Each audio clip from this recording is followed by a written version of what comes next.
High, আজ বৃহস্পতিবার সকালে সমস্ত বাসি কাজ সেরে রান্নাঘরে চলে এলাম। যেহেতু আজ একাদশী, তাই ভাবলাম আজ সকালে জলখাবারে সিম্পল ফোড়নে মটরশুঁটি আলুর তরকারি আর রুটি বানিয়ে নিই। তো যেই ভাবা সেই কাজ। টিফিন খেয়ে দুপুরে রান্না বসিয়ে দিলাম। আজকে দুপুরে যেহেতু মা খাবেন না, তাই আমাদের দুজনেরই, তোমাদের দাদার ও আমার মতোই রান্না করেছিলাম।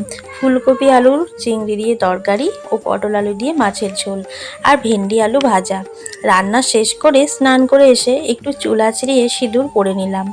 দুপুরে খাওয়ার শেষে টেনে একটা ঘুম দিয়ে উঠে দেখি আকাশে প্রচণ্ড মেঘ ধরেছে ও সাথে টুকটাক বৃষ্টিও পড়ছে।